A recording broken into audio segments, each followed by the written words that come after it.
que tu peux me dire qui tu es et depuis combien de temps tu travailles à la Cité? Alors, je m'appelle Michel Sauzer et je suis programmateur au Festival de la Cité depuis l'édition 2008. Et en tant que programmateur, tu dois faire quoi? Explique-moi un petit peu en quoi ça consiste. Alors, programmateur, à mon avis, c'est le plus joli des boulots, dans le sens où on compose un festival. On a une page blanche devant nous et puis on va chercher dans toutes les disciplines. Et là, on est un groupe de 4 personnes pour programmer le festival. Et puis on va chercher un peu ce qui nous plaît, ce qui nous branche, et puis on compose tout ça. La difficulté, c'est que des spectacles qu'on voit en salle ne sont pas forcément adaptés à la Cité. C'est pas parce qu'un spectacle marche bien dans une salle qu'il sera intéressant en plein air. C'est pour ça qu'on a aussi beaucoup de créations ou de réadaptations de spectacles qui sont vraiment remodelés pour pouvoir être présentés ici.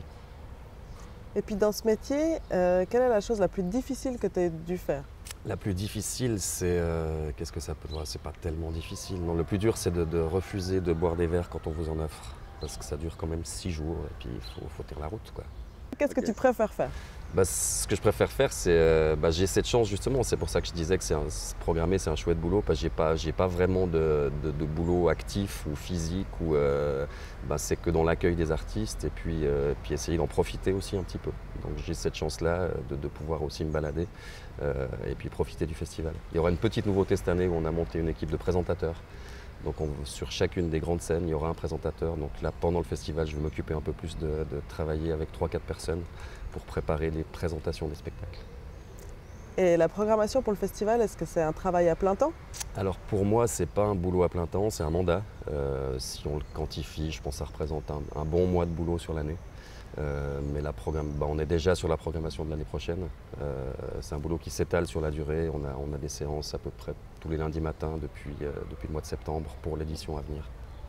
Et mon boulot principal, c'est le théâtre. Je bosse au Théâtre de 21, que je dirige avec Anne-Laure Sailly et Eric Lazor. Et puis j'ai ce petit mandat à côté. Petit mandat, c'est quand même un boulot assez important. Et puis finalement, est-ce que tu peux me dire où on se trouve? Alors on se trouve dans ce qui est pour moi un des endroits les plus calmes du festival, c'est le Jardin du Cèdre, donc qui se trouve au pied de la cathédrale et puis à côté du gymnase de la Cité. Jardin dans lequel on accueille cette année la compagnie Jour Tranquille qui va présenter un spectacle qui s'appelle Emma au Jardin.